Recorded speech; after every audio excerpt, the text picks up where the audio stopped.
कैसे हो आप सब? उम्मीद करता हूँ आप सभी अच्छे होंगे। आज आया हूँ मैं स्टोन में। यहाँ पे जो कांग्रेस की जो रैली है, आज प्रियंका गांधी जी आ रहे हैं। मैं आपको दिखाता हूँ यहाँ पे, और आप बने रहे मेरी वीडियो में। भाई तो यहाँ पे प्रोग्राम स्टार्ट होने वाला ही है। ये देखिए यहाँ पे मफलर वगैरह बांटे जा रहे हैं यहाँ पे।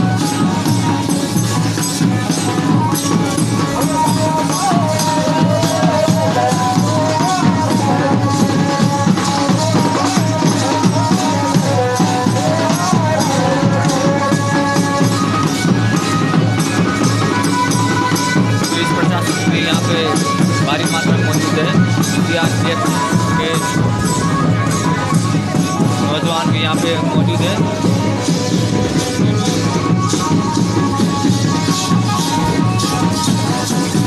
तो अभी हमने मतलब लगा लिया है, अभी बैठ गए हैं अपनी सीट में।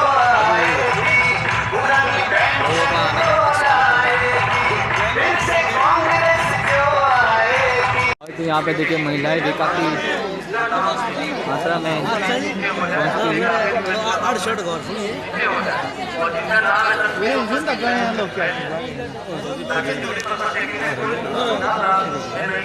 जैसे समय बीता जा रहा है, भीड़ उतनी ही बढ़ती जा रही है।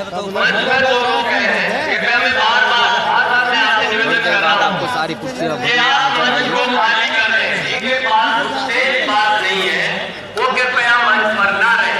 ये हमारे विरूपा जी। क्योंकि यहाँ पर जो है सिक्योरिटी वालों को बहुत असुविधा हो रही है, इसलिए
लेकिन आज आपके सामने मौका आ गया है, ये चुनावी सवाल आपके सामने है, इस समय पे आपने अपना जवाब देना है। और हम कांग्रेस के लोग आपसे वादा कर रहे हैं, हमारी आदरणीय नेता आपसे वादा कर रहे हैं कि हम प्रदेश में अगर सरकार हमारी बनती है तो हम 5 लाख नौकरियां आपके बच्चों को दे देंगे। हम कह रहे हैं कांग्रेस के लोग कि हमारी महिलाओं को सशक्त बनाने के लिए प्रतिमा कोई भी हमारी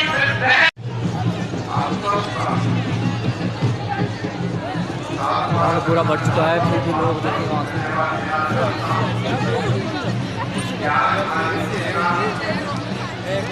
जगह थी सारे भर चुके हैं।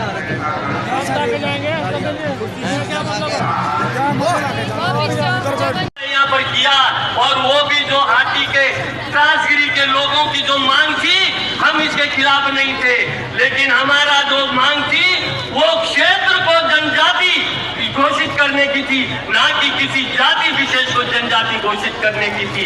इसलिए मैं इन लोगों को कहना चाहता हूं, आप लोगों से निवेदन करना चाहता हूं, जो रेणुका शिलाई कि उनका भविष्य बने। ऐसे 30 लाख बच्चे आज हिमाचल प्रदेश में हैं, जिसमें से 15 लाख बेरोजगार पड़े। यहाँ कितने नौजवान हैं आप बताइए। अब पिछले 5 सालों में जिस जिसको नौकरी मिली है वो हाथ खड़ा रख के बाकी नीचे करिए। नहीं मिली ना, नौकरी नहीं मिली। अब आपको बताया जाता है, भाजपा के मेरे ख्याल से मुख्यमंत्री जी ने खुद कहा कि ये जो कांग्रेस वाले कह रहे हैं ये करना संभव ही नहीं है, नौकरी दिलवाना संभव ही नहीं है। लेकिन 63,000 रोजगार, 63,000 सरकारी पद खाली पड़े हैं, 5 सालों से खाली पड़े हैं, और यहाँ हजारों नौजवान बेरोजगार हैं। पूछिए क्यों? क्योंकि नियत सही नहीं है। ओपीएस की बात करते हैं, हम किस आधार पे कह रहे हैं कि हम आपको ओपीएस दिलवाएंगे? ये चुनावी जुमला नहीं है। यहाँ छत्तीसगढ़ के मुख्यमंत्री जी बैठे हैं, बघेल जी, छत्तीसगढ़ में आज ओपीएस लागू है, राजस्थान में लागू है। भाजपा के नेता, बड़े से बड़े नेता कहते हैं कि अर्थव्यवस्था में पैसे ही नहीं है इसके लिए। तो फिर मैं उनसे पूछती हूँ कि उनके जो उद्योगपति मित्र हैं बड़े बड़े, उनके कर्ज माफ करने के लिए लाखों करोड़ रुपए कहां से आते हैं? अगर इस देश के कर्मचारी के लिए आपके पास पैसे नहीं है कि उसका जीवन सुरक्षित रहे, कि पूरी जीवन देश की सेवा करता है वो, और उसके बाद उसको पेंशन न मिले, और आप कहते हैं उसके लिए पैसे नहीं है। लेकिन बड़े बड़े उद्योगपतियों के पास के लिए हिमाचल प्रदेश को अगर किसी ने बनाया तो हिमाचल के कर्मचारियों ने बनाया। सबसे ज्यादा कर्मचारी इस देश में यही है, इस प्रदेश में। आपका सम्मान होना चाहिए, आपका आदर होना चाहिए। पैसे कहीं से भी निकालने पड़े, उनको निकाला जाना चाहिए आपके पैसे के लिए। काटे बड़े बड़े उद्योगपतियों के कर्ज को। यही सच्चाई है कि कांग्रेस पार्टी आपके लिए काम करना चाहती है। हमने निर्णय लिया है कि हर विधानसभा में कम से कम 4 पाठशालाएं बनाएंगे इंग्लिश मीडियम, ताकि शिक्षा को एक और शक्ति मिले आपके प्रदेश में। जो पीएचसी हैं आज चल नहीं रहे हैं। आज की जो सरकार है वो पीएचसी पड़े हुए हैं, वहाँ पे ठीक ढंग का इलाज नहीं होता। कोई बड़ी बीमारी होती है तो दूर दूर जाना पड़ता है। हम कह रहे हैं हम उनमें सुविधाएं देंगे, आपको उनको मजबूत बनाएंगे। हम कह रहे हैं कि 5 सालों में 5 लाख रोजगार बनाकर आपको देंगे। और नौजवानों, एक बात समझ लो अच्छी तरह से, इस देश में रोजगार आता कहां से है? आता कहां से? सबसे पहले तो पीएसयू से आता था। क्या थी पीएसयू? देश की संपत्ति, जो बड़ी बड़ी देश की सरकारी कंपनियां होती हैं, जिसमें सरकारी कंपनी आपको नौकरी देती थी। यहां से बहुत रोजगार आते थे। आज भाजपा की सरकार ने क्या किया? कहते हैं गरीब के लिए चला रहे हैं ना सरकार। सच्चाई क्या है? जहां से सबसे ज्यादा रोजगार मिलता था गरीबों को, उन्हें अपने बड़े बड़े उद्योगपति मित्रों को तमाम PSU बेच दिए, रेलवे बेचने की कोशिश, हर चीज को बेच दिया। तो जो एक जगह थी जहां से रोजगार मिलता था उसको तो बेच दिया अपने मित्रों को। अब दूसरा रोजगार कहां से आता था? छोटे छोटे व्यापार से। यहाँ पे मैं देख रही थी काफी दुकानें हैं, छोटे व्यापार हैं। ये इस देश की रीढ़ की हड्डी है। इस देश के जो छोटे व्यापारी हैं, जो छोटी छोटी दुकानें चलाते हैं, छोटे छोटे अपने बिजनेस करते हैं, इनको क्या किया इस सरकार ने? यहाँ से रोजगार पैदा होता है। GST थोपी, कोरोना आया, अरे विश्व भर में कोरोना आया था, कोई बहाना नहीं है कि कोरोना आ गया ठीक है आपकी कमाई नहीं हो रही है, बहाना नहीं है। बाकी देशों में जब कोरोना आया तो छोटे व्यापारियों को मजबूत करने के लिए तमाम ऐसी सुविधाएं दी गई। यहाँ कुछ नहीं दिया गया। यहाँ कोरोना आया, आपको PPE किट का घोटाला मिला, लेकिन आपको कोई मदद नहीं मिली जो छोटे व्यापारी। तो यहाँ से रोजगार बनता था, ये भी कम हुआ। तीसरा, जैसे मैंने कहा, सरकारी नौकरियां। अब सरकारी नौकरियां 63,000 खाली पड़ी हुई है। क्यों? अरे पद खाली है, नौजवान खाली है, उसे पद दो ना, क्यों नहीं दिया? तो ये परिस्थितियां है। सच्चाई ये है कि अगर आपके लिए रोजगार बनाने की नीयत होती तो ना PSU बेचे जाते, ना आपको छोटे दुकानदारों को, छोटे जो व्यापारी हैं, ना उनको GST द्वारा दबाया जाता, या दूसरी जो कोरोना आए तो उनकी मदद होती, और ना ये सरकारी पद खाली रहते। तो आगे आप क्या चाहते हैं? अब आप ही मन बना सकते हैं। हम तो आपको समझाने की कोशिश करते हैं, आपको बताने की कोशिश करते हैं, लेकिन विवेक आप में है, हमेशा रहा है। और मेरी दादी जी हमेशा कहती थी कि जनता का विवेक सर्वोपरि है। अगर आपने इस चुनाव में किसी और को चुन लिया तो मैं कहूंगी कि वो भी आपका ही विवेक है। आप सीखोगे अपने अनुभव से, आप देखोगे कि क्या होगा। तो 5 साल बीत गए। 5 सालों में आपने देखा इस सरकार ने आपके लिए क्या किया। आगे 5 साल आने वाले हैं। क्या आप 5 साल और व्यर्थ करने के लिए तैयार हैं? बताइए। सुनाई नहीं दे रहा? नहीं ना।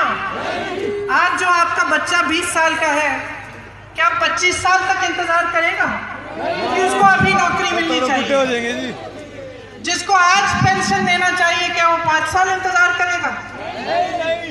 जिसको आज 1500 रुपए प्रति माह मिलने चाहिए, क्या वो 5 साल इंतजार करे? और इंतजार करके मिलना भी क्या है, जब खुद ही कह रहे हैं इनके मुख्यमंत्री कि कुछ नहीं हो सकता।